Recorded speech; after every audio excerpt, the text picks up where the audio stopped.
Oi, meus irmãos, paz do Senhor Jesus. Amém. Eu também quero agradecer, de coração o convite para participar de um momento tão especial, de um aniversário de 19 anos da Igreja Batista Remaná, e também rever Micheline naqueles tempos lá da Presbiteriana de Campina Grande. E muito grato de poder conhecer os irmãos. Eu tenho sido muito bem acolhido, desde Campina Grande até aqui. Os irmãos demonstram um carinho tão especial. É tão bom experimentar essa comunhão, esse amor do corpo de Cristo. E eu trago o abraço da Igreja Cristã da Aliança em Campina Grande, um projeto de plantação de igreja.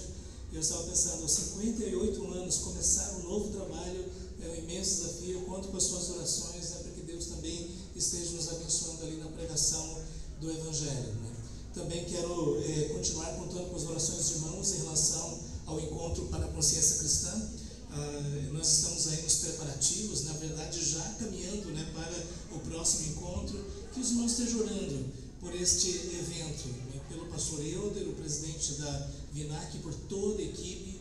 Eu quero inclusive incentivar os irmãos a que acompanhem o devocional diário pela Consciência Cristã, pelo YouTube, e tem muito conteúdo interessante ali.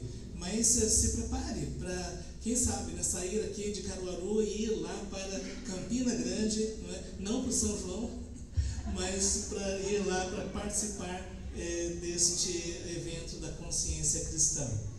Além disso, também eu queria compartilhar com os irmãos que mais recentemente eu estou desenvolvendo um ministério de aperfeiçoamento de líderes chamado Instituto Noda. Eu queria também contar com as orações dos irmãos. É um trabalho mais voltado para aperfeiçoamento de líderes, especialmente líderes nos interiores, pastores. Depois de todos esses anos, eu tenho sentido essa necessidade de desenvolver esse trabalho de apoio, de encorajamento em relação a líderes. Então, que os irmãos estejam orando por nós neste trabalho. Pois é, Micheline, aqueles menininhos, hoje Victor tem 22 anos, Vinícius tem 21 anos, e Victor já está pensando em casar, e o meu mais novo tem 1,80 m de altura. Eu não sei como é isso, essa é uma coisa inexplicável. Mas nós somos muito gratos a Deus por tudo que Deus tem feito também conosco e nossa família. Meus irmãos, eu sou descendente de japoneses, eu não sou descendente de coreano, nem de chinês, nem de filipino, apesar de respeitar todas essas raças e famílias. E meu pai veio do Japão aos 24 anos, nos anos 50, conheceu minha mãe aqui. Nós somos em 5 irmãos, eu sou do meio, e acabei casando com uma paraibana de Guarabira. Então, não sei se alguém aqui ali da área do Brejo, da Paraíba, mas eu louvo a Deus também pela vida da minha esposa e o apoio que ela tem me dado nesses anos também no ministério. Meus irmãos, quando eu soube que eu teria a oportunidade de estar aqui compartilhando com os irmãos a palavra em 3 momentos específicos, eu estou até dizendo para os irmãos, quando eu tenho essa oportunidade, eu gosto de trabalhar textos específicos da Bíblia e caminhar com os irmãos. Eu queria dizer, talvez alguns irmãos esperem aquela pregação assim, esfuziante, retumbante, mas Micheline sabe que esse não é o meu jeito. Na verdade, eu tenho um jeito mais tranquilo, mais oriental, mas de qualquer forma gostaria de, nesses 3 dias, de compartilhar com os irmãos sobre a supremacia de Cristo na carta de Paulo aos Colossenses. Então, eu queria incentivar você também nesses dias a continuar lendo essa carta tão breve, mas se você puder ler diversas vezes, melhor ainda. Eu gostaria de ler, gente, todo o capítulo 1 e depois nós vamos voltar. Ultimamente, eu tenho até compartilhado com os meus alunos, que depois de tanto tempo ensinando teologia, eu tenho visto que nada é mais importante do que nós lermos a Bíblia. É importante nós ouvirmos falar sobre o que as pessoas têm a dizer sobre a Bíblia, mas o mais importante é saber o que Deus tem a dizer através da sua palavra. E é por isso que, como eu já disse um pregador do passado, ou este livro afastará você do diabo, ou o diabo afastará você desse livro. Eu espero que você não seja parte desse grupo imenso de pessoas que deixou de ler a Bíblia para assistir shorts do YouTube. Você entende? Vídeos breves e pequenos, citações e pensamentos, porque depois de tudo, o nosso crescimento espiritual depende significativamente do tempo que nós dedicamos à oração e ao estudo da palavra. Sem isso não há como nós crescermos à estatura de varão perfeito. Nós precisamos dedicar tempos significativos de estudo da palavra de Deus. E hoje eu gostaria de caminhar com vocês, ainda que brevemente, no primeiro capítulo da carta de Paulo aos Colossenses. Nós vamos ler aí a partir do versículo 1. Os irmãos acompanhem com atenção e já estejam perguntando: Senhor, o que tu estás me falando através desta tua palavra? Vamos ler. Paulo, apóstolo de Cristo Jesus, por vontade de Deus, e o irmão Timóteo, aos santos e fiéis irmãos em Cristo que se encontram em Colossos, graça e paz a vós outros da parte de Deus, nosso Pai. Damos sempre graças a Deus, Pai de nosso Senhor Jesus Cristo, quando oramos por vós, desde que ouvimos da vossa fé em Cristo Jesus e do amor que tendes para com todos os santos, por causa da esperança que vos está preservada nos céus, da qual antes ouvistes pela palavra da verdade do Evangelho, que chegou até vós, como também todo mundo está produzindo fruto e crescendo. Tal acontece entre vós desde o dia em que ouvistes e entendestes a graça de Deus na verdade, segundo fostes instruídos por Epáfras, nosso amado conservo, e quanto a vós outros, fiel ministro de Cristo, o qual também nos relatou do vosso amor no Espírito. Seguindo ainda, Paulo faz essa oração: por essa razão também nós, desde o dia que ouvimos a Epáfras, não cessamos de orar por vós. E veja o que ele pede: e de pedir que transbordeis de pleno conhecimento da sua vontade, em toda sabedoria e entendimento espiritual, para que, a fim de viverdes de modo digno do Senhor, para o seu inteiro agrado, frutificando em toda boa obra e crescendo no pleno conhecimento de Deus, sendo fortalecidos com todo o poder, segundo a força da sua glória, em toda perseverança e longanimidade, com alegria, dando graças ao Pai, que vos fez idôneos à parte que vos cabe da herança dos santos na luz. Aqui está a obra de Cristo. Ele nos libertou do império das trevas e nos transportou para o reino do Filho do seu amor, no qual temos a redenção, a remissão dos pecados. Este é a imagem do Deus invisível, o primogênito de toda a criação, pois nele foram criadas todas as coisas, nos céus e sobre a terra, as visíveis e as invisíveis, sejam tronos, sejam soberanias, quer principados, quer potestades, tudo foi criado por meio dele e para ele. Ele é antes de todas as coisas, nele tudo subsiste. Ele é a cabeça do corpo, da igreja. Ele é o princípio, o primogênito dentre os mortos, para em todas as coisas ter a primazia, porque aprove a Deus que nele residisse toda a plenitude, e que, havendo feito a paz pelo sangue da sua cruz, por meio dele reconciliasse consigo mesmo todas as coisas, quer sobre a terra, quer nos céus. E a vós outros também, que outrora eres estranhos, inimigos do vosso entendimento, pelas vossas obras malignas, agora porém vos reconciliou no corpo da sua carne, mediante a sua morte, para apresentar-vos perante ele santos, inculpáveis e irrepreensíveis, se é que permaneceis na fé, alicerçados e firmes, não vos deixando afastar da esperança do Evangelho que ouvistes e que foi pregado a toda criatura debaixo do céu, e do qual eu, Paulo, me tornei ministro. E aqui está a visão do apóstolo Paulo em relação ao ministério. Agora me regozijo nos meus sofrimentos por vós, e preencho o que resta das aflições de Cristo na minha carne, a favor do seu corpo, que é a igreja, da qual me tornei ministro de acordo com a dispensação da parte de Deus, que me foi confiada a vosso favor, para dar pleno cumprimento à palavra de Deus.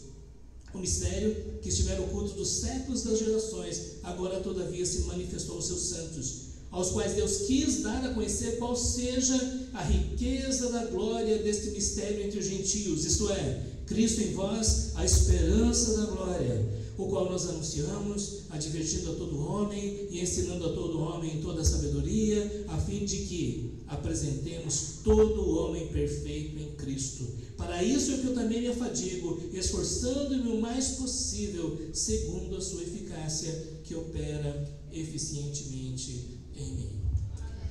Meus irmãos, eu me lembro que uma vez, quando eu era seminarista ainda, eu estava tão impressionado com a suficiência da palavra de Deus, com a verdade da palavra de Deus, que eu li um capítulo do Evangelho de João, E eu disse: meus irmãos, estamos despedidos. Mas eu não vou despedir vocês agora.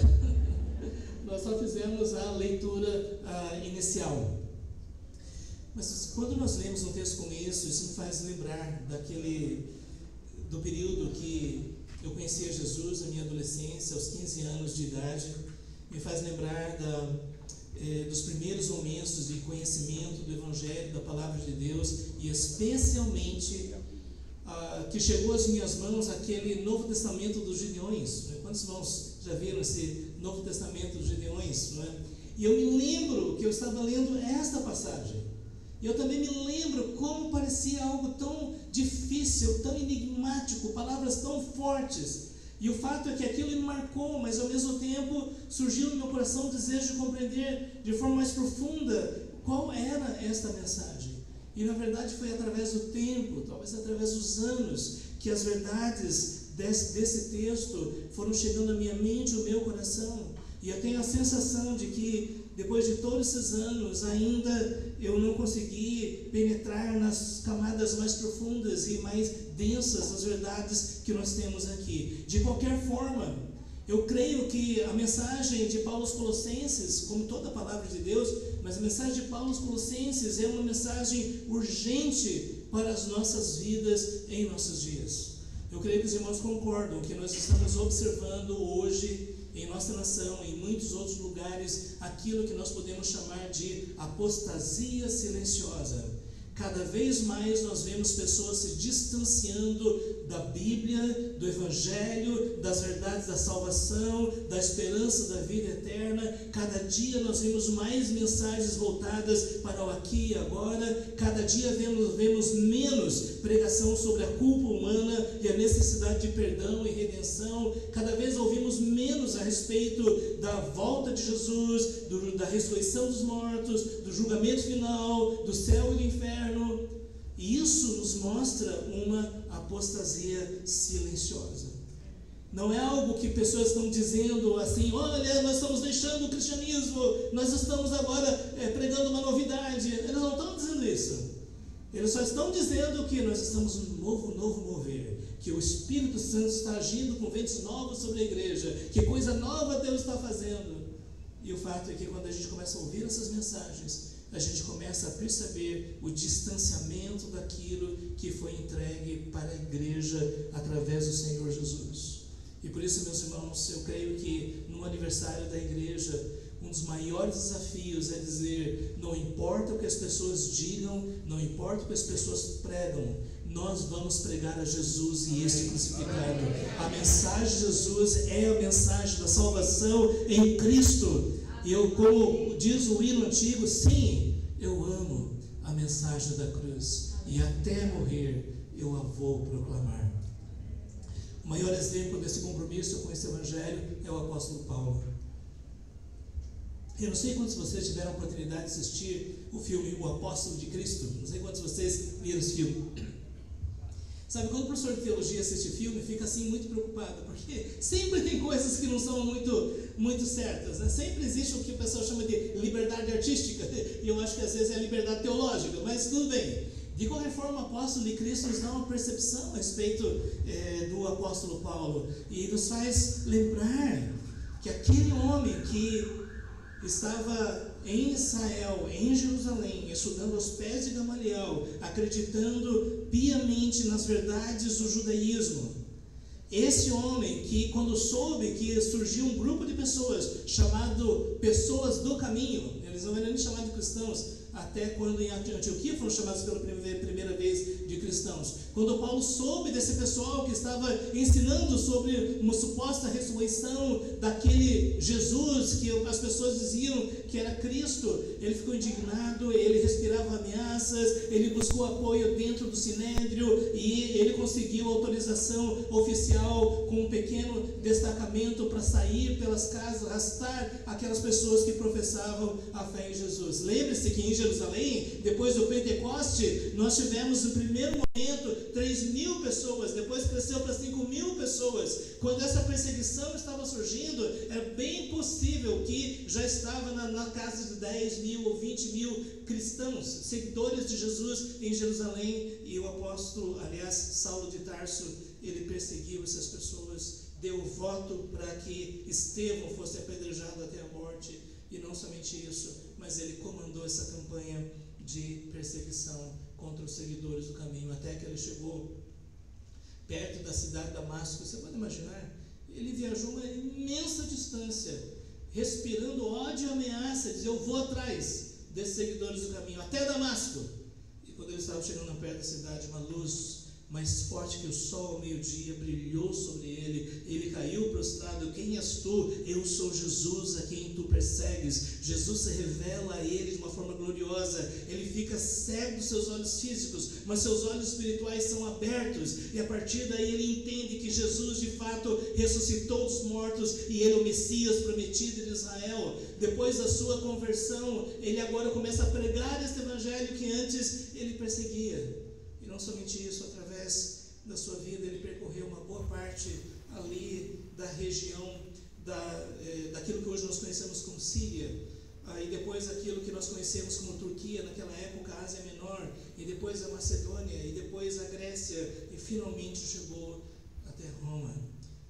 E algumas pessoas acreditam que quando ele foi preso, em Atos capítulo 28, ali não foi a sua prisão de execução. Alguns até consideram a possibilidade que depois ele foi solto por um tempo, continuou o seu ministério e finalmente foi preso, e na época de Nero, talvez 67 depois de Cristo, ele foi decapitado na cidade de Roma.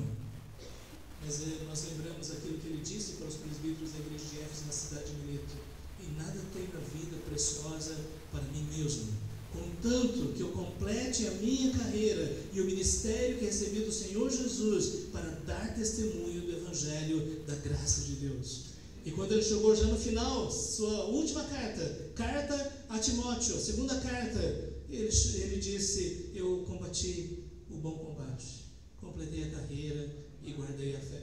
Desde agora me espera a coroa da justiça, que está reservada não somente a mim, mas a todos quantos amam a sua vinda. Este é o autor da carta aos Colossenses.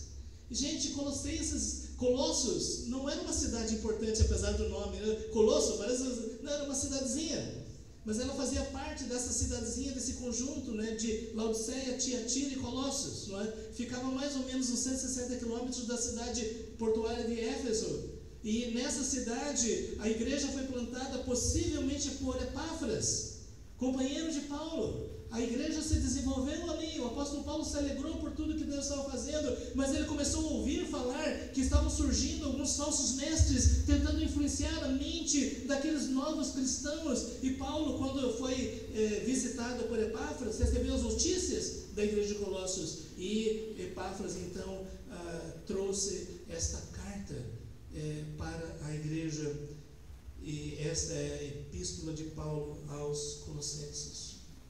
A tese do apóstolo Paulo é: não se deixe levar por falsos ensinos, falsas filosofias, falsos misticismos, falsas tradições.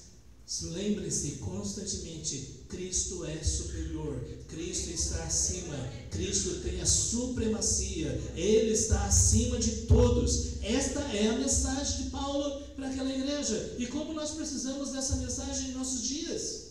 Porque nós ouvimos tantas mensagens, tantas teologias, tantas doutrinas, tantos misticismos, tantas supostas revelações e coisas desse tipo. Como nós precisamos nos firmar na verdade que Deus revelou na sua palavra. O apóstolo Paulo está aí com Timóteo, né, o seu discípulo, e que depois ainda ele exercer um ministério impressionante. Ele escreve aos santos e fiéis irmãos que se encontram em Colossos. E da mesma forma como aquelas pessoas que viviam no mundo pagão, idólatra, imoral, e que procuravam viver a vida cristã debaixo de todos aqueles desafios, nós também hoje temos esses desafios.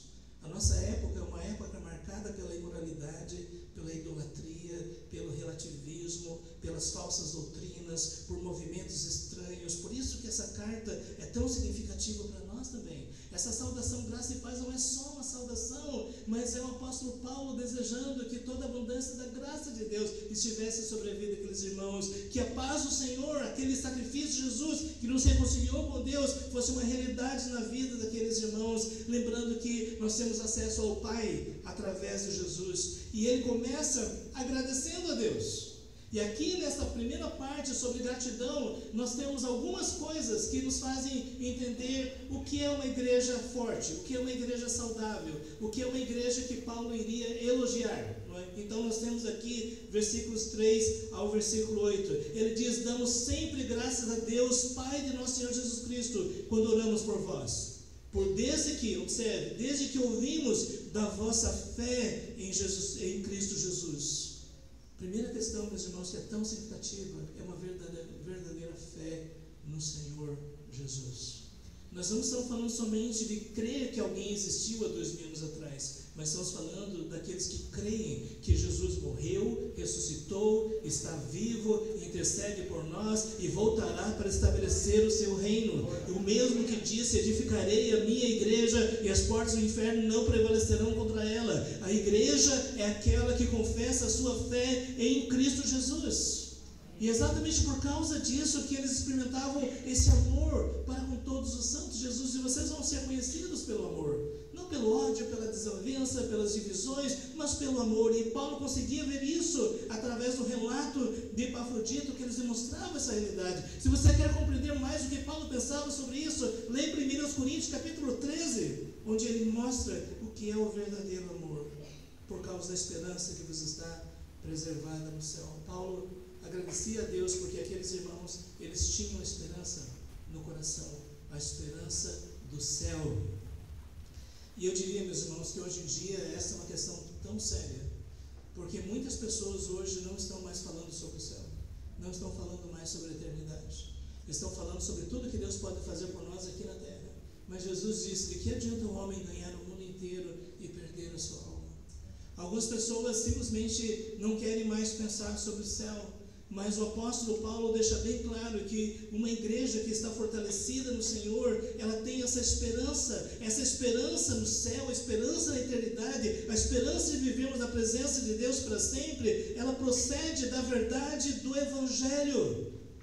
E esse Evangelho chegou até eles, não é? E também em todos os lugares está produzindo fruto e crescendo. Tal acontece entre vós, meus irmãos. Uma coisa que traz alegria ao meu coração, apesar de ver essa apostasia silenciosa, é que em todos os lugares existem pessoas que são fiéis ao Senhor Jesus, que continuam pregando o Evangelho. Em diversos lugares do mundo, Deus continua salvando e transformando a vida das pessoas. Eu sou muito grato a Deus por saber, por exemplo, que lá na China a igreja continua crescendo apesar da perseguição, e que mesmo em países tão hostis ao Evangelho, como na Arábia Saudita, no Irã, existem pessoas que estão reconhecendo a Jesus como Senhor e Salvador. É bom saber que em Israel muitos judeus estão reconhecendo que Jesus é o Messias prometido e estão entregando as suas vidas ao Senhor. É bom saber que aquele que começou a boa obra em nós, Ele vai completá-la.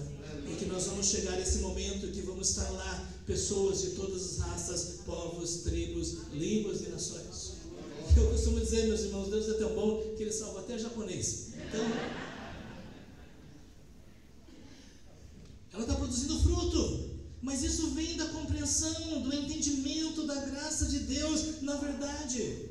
Como nós precisamos lembrar que a verdadeira transformação acontece pela renovação da nossa mente, quando nós temos a mente de Cristo, quando nós compreendemos a verdade de Deus, a vontade de Deus. Especialmente nessa época em muitas pessoas querem emoções sem conteúdo, emoções sem verdade, simplesmente emoções. Segundo fossem instruídos por Epáfras, como nós precisamos desses conservos, esses fiéis ministros de Cristo, que se dediquem à edificação da igreja. Paulo agradece por isso. Aqui está 3 características de igrejas que o apóstolo Paulo iria elogiar. Primeiro, é uma igreja forte na fé em Jesus. Segundo, é uma igreja forte no amor entre os irmãos. E terceiro, é uma igreja forte na esperança. Como diz o apóstolo Paulo, ele diz: o Deus da esperança vos enche de todo gozo e paz o vosso crer, para que sejais ricos de esperança no poder do Espírito Santo. Em segundo lugar, o apóstolo Paulo ora. E pelo que ele está pedindo? Ele não está pedindo por bênçãos materiais ou prosperidade, nem mesmo cura, ainda que todas essas coisas venham de Deus. Deus é nosso Pai, Ele se agrada em nos abençoar. Mas nesse momento aqui, ele está, depois que ele ouviu as notícias de Epáfras, ele está orando constantemente, né? Uma coisa boa que Paulo foi preso é que ele tinha muito tempo para orar, não é? E lá ele estava intercedendo pela igreja. Agora, o que é que ele está pedindo? Observe só o que ele está pedindo. E ele está pedindo que transbordeis do pleno conhecimento da sua vontade, em toda sabedoria e entendimento espiritual. O apóstolo Paulo diz em Romanos que a vontade de Deus é boa, perfeita e agradável. Isso faz me lembrar da minha mãe espiritual, tia Vilsa, que me aconselhou em muitos anos. Ela me disse: meu filho, a coisa mais importante que existe é estar no centro da vontade de Deus. E como nós precisamos conhecer a vontade de Deus, como nós devemos tentar entender, como diz o apóstolo Paulo. A vontade de Deus não é uma coisa, um raio que cai na sua cabeça. A vontade de Deus é algo que você experimenta na medida que a sua mente está sendo renovada pela verdade da palavra de Deus. E o apóstolo Paulo ora para que eles possam transbordar do pleno conhecimento da vontade de Deus em toda a sabedoria e entendimento espiritual. Não o entendimento humano, carnal, mas o entendimento espiritual, o entendimento dado pelo Espírito Santo. Por que nós precisamos conhecer a vontade de Deus? Para podermos viver de modo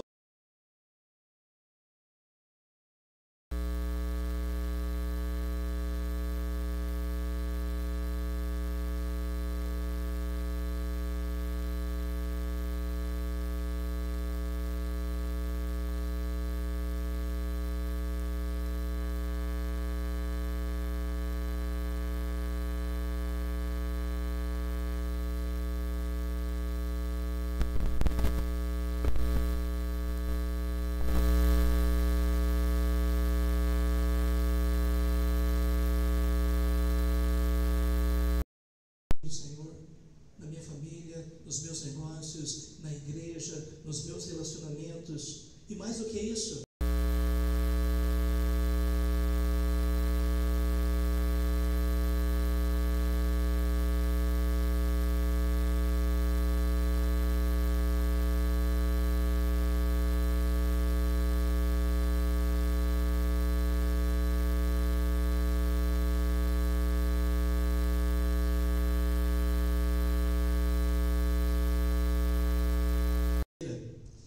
gente, eu nunca vi uma mangueira tão alta e tão carregada de manga. Eu estava pensando assim, gente, como é que alguém vai conseguir consumir isso tudo? E depois que eu olhei aquilo ali, daí eu entendi o que significa uma árvore frutífera. E Deus quer que nós sejamos frutíferos. O propósito de Deus não é que você fique o tempo todo recebendo, mas que você seja instrumento nas mãos dele, para que vidas sejam abençoadas, salvas, edificadas, transformadas através dos seus dons, seus talentos, que a sua vida seja frutífera. E ao mesmo tempo que nós possamos crescer no pleno conhecimento de Deus. Nós conhecemos a Deus. Eu estava ministrando um estudo sobre os atributos de Deus. E isso me faz lembrar da época que eu era professor de seminário e eu passava um trabalho para os alunos chamados atributos de Deus. E eu dizia: olha, vocês vão fazer uma análise bíblica, teológica, prática de todos os atributos de Deus. Era mais ou menos 80 páginas. Eu não faço mais isso.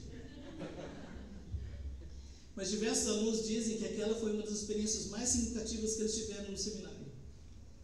Porque o salmista disse: meditarei no glorioso.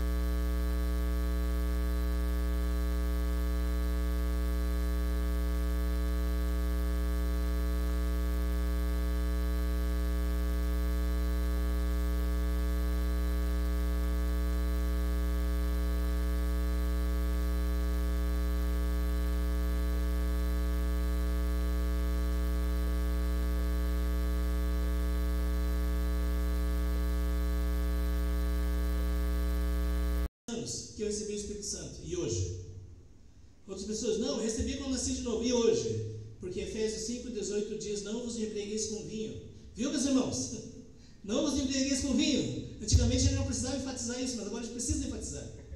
Mas deixai-vos encher continuamente do Espírito Santo, fortalecidos com poder segundo a força da sua glória. A grandeza de Deus, nós precisamos para isso de perseverança, nós precisamos de longanimidade, nós precisamos da palavra moderna, resiliência.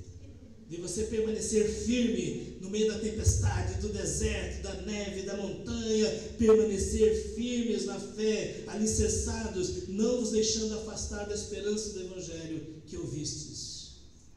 Se existe algo que Deus quer de cada um de nós, é que nós estejamos firmes no Evangelho. Porque o Evangelho é o poder de Deus para a salvação de todo aquele que crê.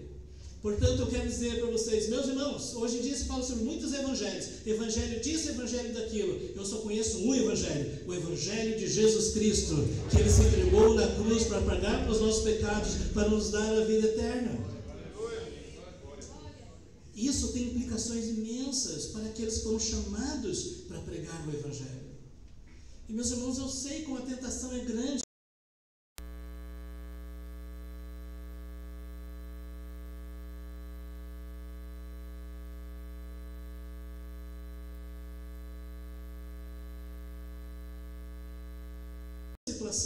Você já viu quantas pessoas hoje em dia chegam num culto dizendo: Senhor, fala comigo hoje. Você está aí com tribulação no trabalho, você perdeu dinheiro, você está lutando com uma enfermidade, o filho está meio desobediente.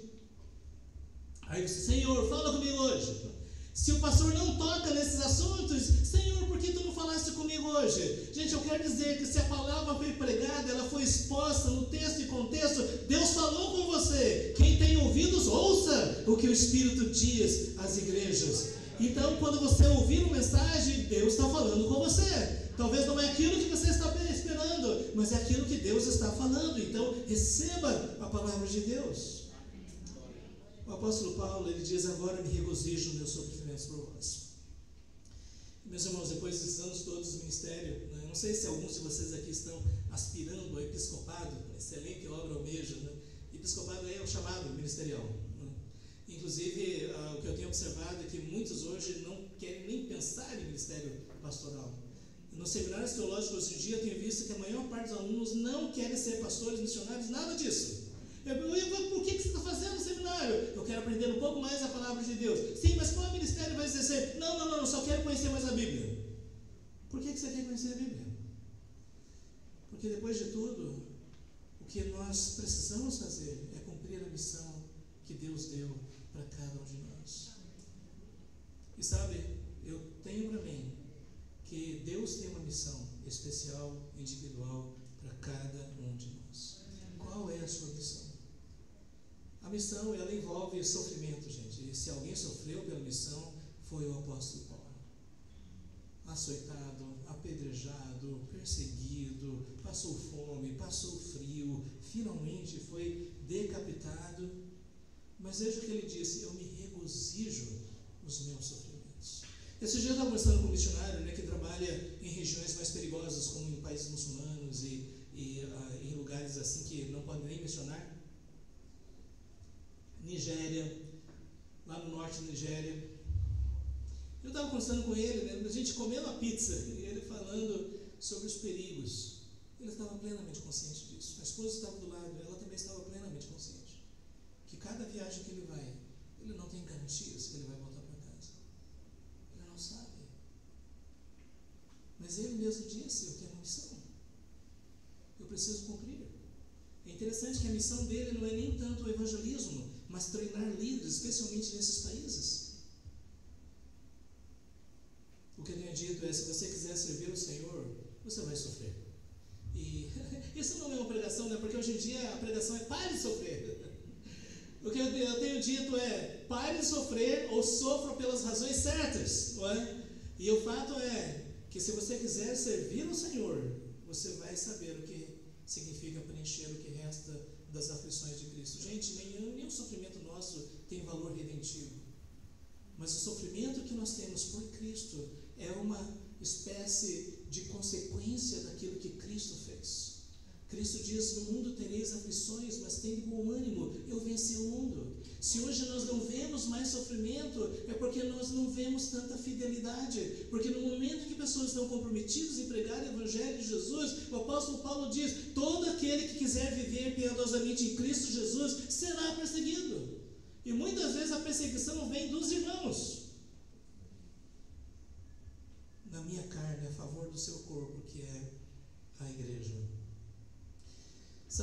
irmãos, já faz alguns anos, viu, Michele, que eu disse, Senhor, tá bom, me libera. Eu tenho no meu coração o desejo de me dedicar mais ao ensino e gravar vídeo e outras coisas mais, sabe? Mas até agora Deus disse não, não é? E na minha idade ainda estou pastoreando, não é? E gente, ser pastor significa, como disse um grande missionário, né? Eu quero ser uma luz que na medida em que ilumine se consuma como uma vela. E o apóstolo Paulo disse, dia após dia morro, porque servir a Cristo significa entregar a sua vida, significa viver cada dia não para você mesmo, mas sabe, o amor de Cristo nos constrange, julgando nós isto, morreu por todos, logo todos morreram, para que os que vivem não vivam mais para si mesmos, mas para aquele que por eles morreu e ressuscitou. E quando eu olho para trás, eu já não me arrependi. Não me arrependi de ter deixado a Faculdade de Direito de Curitiba, a Universidade Federal do Paraná, as vagas quando eu tinha passado. Não me arrependi de ter vindo para João Pessoa fazer seminário, trabalhar no sertão e através. Não me arrependi. Porque depois de tudo, como dizia a minha mãe espiritual, meu filho, a melhor coisa que existe é estar no centro da vontade de Deus. Por isso sirva a igreja. E não somente pastores e líderes, mas todos nós. Todos nós somos chamados para servir. Servir uns aos outros, cada um conforme o dom que recebeu, como bons dispenseiros da multiforme graça de Deus, da qual me tornei ministro de acordo com a dispensação da parte de Deus. É Deus quem governa, é Deus quem dirige, é Deus quem designa, de acordo com o seu propósito. Ele me foi confiado a vosso favor para dar pleno cumprimento à palavra de Deus. Cada trabalho que o apóstolo Paulo fazia era um cumprimento das profecias, luz para as nações, salvação até os confins da terra. Deus estava operando através da vida dele e Ele está operando através das nossas vidas. É interessante que ele fala sobre esse mistério que estava oculto dos séculos e das gerações, né? E hoje em dia ainda é muito comum, né, nós vermos algumas pessoas dizendo assim, pastor, é mistério. Como assim? É mistério, meu irmão. Aí é uma coisa tão misteriosa que eu não sei que mistério é esse, né? Mas às vezes eu faço até essa brincadeira, né? Quando diz é mistério revelado, meu irmão, estava oculto dos séculos das nações, agora foi revelado. Jesus veio para ser o nosso Salvador, Ele foi revelado aos gentios, o Evangelho está sendo pregado, esse mistério é revelado. Hoje nós sabemos o que Deus está fazendo. Deus ocultou dos séculos das nações, agora manifestou o seu povo. É por isso que evangelizar significa contar boas notícias. É dar a boa nova que as pessoas não sabem ainda, que elas podem ter o perdão dos pecados e podem ter a vida eterna através da fé em Jesus. Nós temos a melhor notícia que alguém pode contar. Numa época de tantas más notícias, nós somos evangélicos, isso é, nós pregamos boas notícias. A boa notícia é que Jesus é o nosso Salvador, aos quais Deus quis dar a conhecer qual seja a riqueza da glória deste mistério entre os gentios. O apóstolo Paulo em Efésios fala sobre as insondáveis riquezas de Cristo. Hoje em dia as pessoas querem falar mais sobre riquezas materiais, mas aqui ele está falando sobre riquezas espirituais. E isso está de acordo com aquilo que Jesus disse: não ajunte tesouros na terra, mas no céu. Tesouro aqui na terra o ladrão pode levar, não é? A crise pode levar. Mas se você juntar tesouros no céu, nada vai tirar isso de você, porque você acumulou na eternidade. Essa riqueza da glória, ela é expressa numa frase: Cristo em vós, a esperança da glória.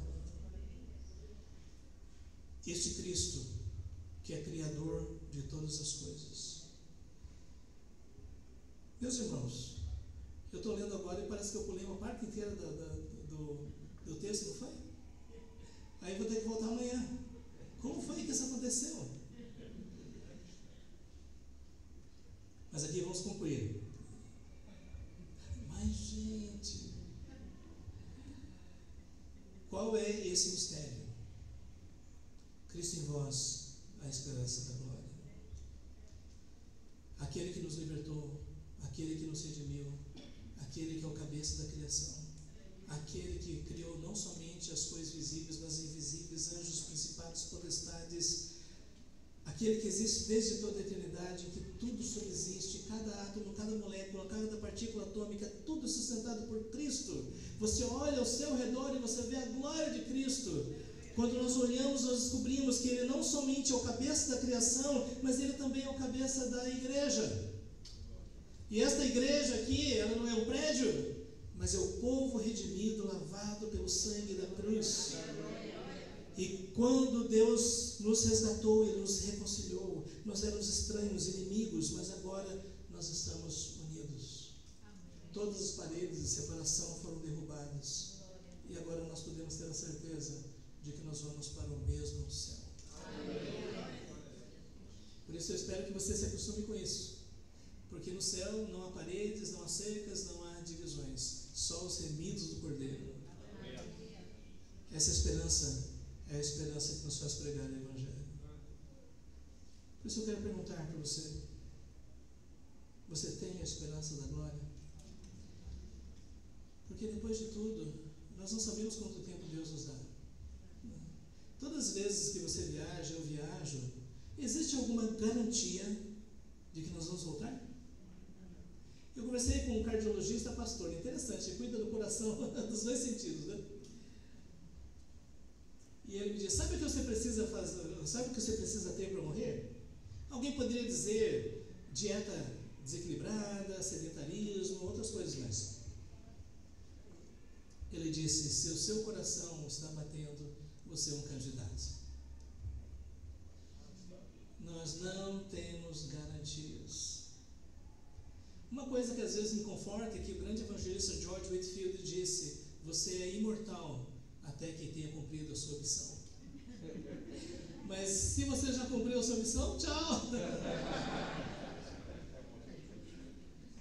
Mas a verdade é essa: que se nós fechamos os nossos olhos para essa vida, imediatamente nós vamos abrir os nossos olhos para a eternidade na presença de Cristo. E estar com Ele é incomparavelmente melhor. É por isso que nós devemos anunciar a Cristo. Ele é a nossa mensagem. Sabe, às vezes, eu quero pregar sobre isso e aquilo. Não, você tem um tema, é Jesus. Nós anunciamos a Cristo. E nós advertimos a todo homem. Eu acho interessante essa palavra, porque advertir significa exortar, encorajar, repreender. Nós advertimos a todo homem e ensinamos a todo homem toda a sabedoria. E aqui está a questão, meus irmãos. Crescimento cristão depende de ensino. E nós precisamos aprender uns dos outros, nós precisamos crescer no conhecimento da palavra. Lá na frente Paulo vai dizer: habite ricamente em vós a palavra de Cristo, instruí-vos e aconselhai-vos mutuamente em toda a sabedoria. Por que o apóstolo Paulo anuncia Cristo? Por que ele adverte a todo homem, ensina a todo homem em toda a sabedoria? Por que ele gastava horas e horas refletindo, estudando e como ensinar a verdade de Cristo? O propósito dele é a fim de que apresentemos todo homem perfeito em Cristo. O propósito não é somente levar pessoas a tomar uma decisão por Cristo. O propósito é ajudá-las a crescer, se desenvolver, aperfeiçoar cada vez mais a estatura de varão perfeito. Você percebe que o propósito é muito mais elevado. Meus irmãos, já estou caminhando aqui para a conclusão. Gostaria somente de dizer isso. Eu estou fazendo uma pesquisa sobre igrejas que aprendem. E descobri que existe uma diferença entre igrejas que ensinam e igrejas que aprendem. Porque você pode oferecer muito conteúdo para as pessoas. A grande pergunta é se estão aprendendo.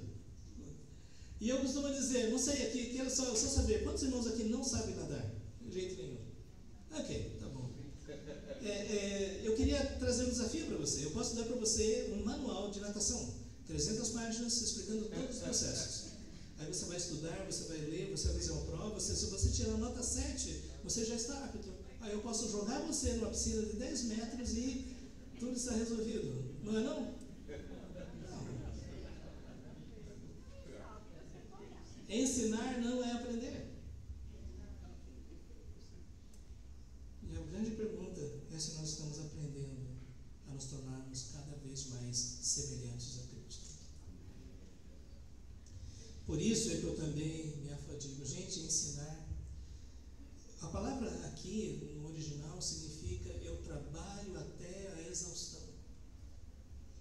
O apóstolo Paulo diz: me gastarei, me deixarei gastar em prol das vossas almas.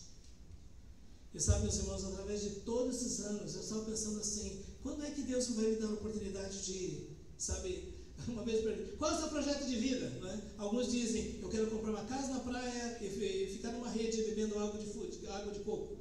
Esse não é o meu projeto de vida. Enquanto Deus me der fôlego, eu almejo tanto aquilo que o Dr. Shedd disse, já no final da sua vida. Perguntaram: doutor, você não acha que está na hora de parar? Ele disse: o ramo só para de frutificar quando é cortado. Nos seus últimos suspiros, ele continua ensinando a palavra de Deus. Por isso, eu não espero que você pense em aposentadoria, pelo menos não na obra de Deus. E, gente, eu só gostaria, só um parênteses aqui. Eu não vou perguntar quantos de vocês são aposentados, mas uma coisa eu posso dizer para você: grande é a tua responsabilidade. Nos esforçando o mais possível, segundo a sua eficácia que opera eficientemente em mim. Não é por nós, não é por nossa habilidade, nossa capacidade, é pela graça de Deus. Como disse o apóstolo Paulo: não eu, mas a graça de Deus comigo. Por isso, meus irmãos, nesta primeira parte da carta de Paulo aos Colossenses, nós temos uma gratidão por aquilo que uma igreja deve ser. Nós temos uma oração para que possamos viver de modo digno do Senhor, e nós temos uma revelação de quem é Jesus, Criador, sustentador, cabeça da igreja, aquele que nos trouxe o Evangelho. E nessa primeira parte nós temos o desafio de sermos ministros deste Evangelho, porque Cristo em vós é a esperança da glória. Eu não sei quanto tempo Deus reservou para cada um de nós. Meus irmãos, alguns talvez saibam que há uns 2 anos e pouco, com muitos, eu fui acometido de Covid e eu fui levado para uma UTI. E, meus irmãos, quando aquelas rodinhas começaram a rodar e as portas da UTI se abriram, eu vi o pessoal tomando todas as providências para me deixar numa daquelas camas. Você pode imaginar como é algo especial. O que aconteceu? O fato é que foi do agrado de Deus não me levar naquele dia, ou naqueles dias. Mas depois que eu saí de lá, o sol brilhava com maior calor, as folhas eram mais verdes, os passarinhos cantavam mais bonito, e eu saí de lá pensando: ainda não, ainda existe algo para ser feito. Mas nós devemos lembrar, cada dia é uma dádiva que poderia não ter existido. Vamos orar, meus irmãos.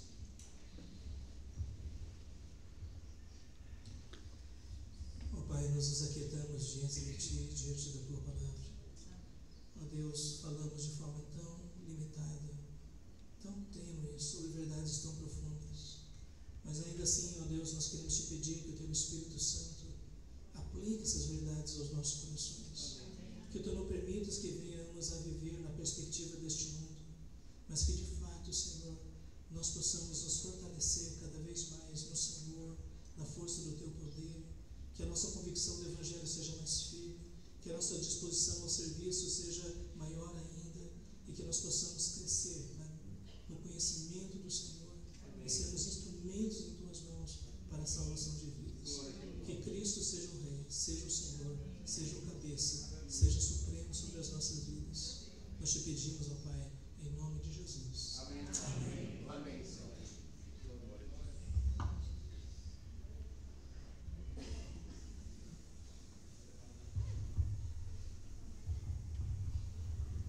Amém? Amém. Eu estava ali, já acabou, já estava tão bom. Glória a Deus, porque essa palavra ela mexe com o nosso coração, nos mobiliza, nos faz pensar sobre nós e sobre tudo daquilo que nós temos deixado de fazer. Então, meus amados irmãos, nós possamos ainda nesta noite sermos inquietados pelo Senhor, para quem sabe nós tomemos outra direção, a direção de viver para o louvor da glória do Senhor. Amém? Olha, nós temos amanhã uma programação às 19h30. Chegue mais cedo.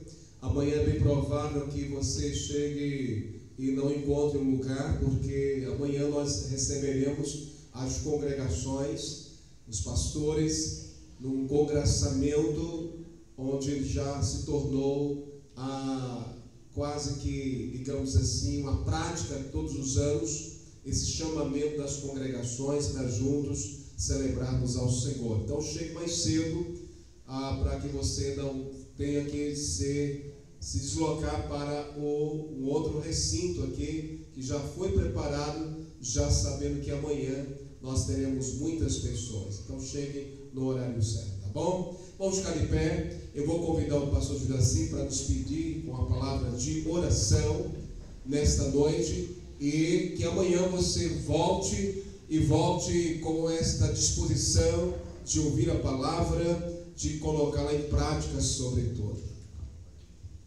Graças e paz, queridos. Nós vamos orar. Quando eu cheguei, eu estava vendo ali o pastor. Eu disse, quem será que vai traduzir para a gente? Mas eu entendi tudo que o japonês falou, amém? Você entendeu? Então a Deus todo louvor, toda honra e toda perfeita glória, toda perfeita adoração. E parabéns, Igreja Batista Remaná, pelos 19 anos de vida com o Senhor. Oremos. Querido Deus, maravilhoso Pai, Pai de nosso Senhor e Salvador Jesus Cristo, a Ti todo louvor, toda honra e toda perfeita adoração. Somos gratos ao Senhor pelo banquete nessa noite, que aqui, ó Deus, tivemos a oportunidade de louvar o Teu nome, de exaltar o Senhor, como também, meu Deus, de sermos alimentados através da Tua palavra. Que essa palavra, meu Deus, tenha penetrado em cada coração, em cada vida, de maneira, meu Deus, que nós possamos estar mais próximos do Senhor. Continua, meu Deus, abençoando essa igreja, a sua liderança. Deus, continua, Deus, suprindo as necessidades e conduzindo esse rebanho de acordo com a Tua santa e poderosa vontade. Nos leve em paz aos nossos lares nesta noite, e que amanhã seja um novo dia, uma nova oportunidade para nós estarmos glorificando e exaltando o Teu santo nome. Nós oramos no nome de Jesus. Amém.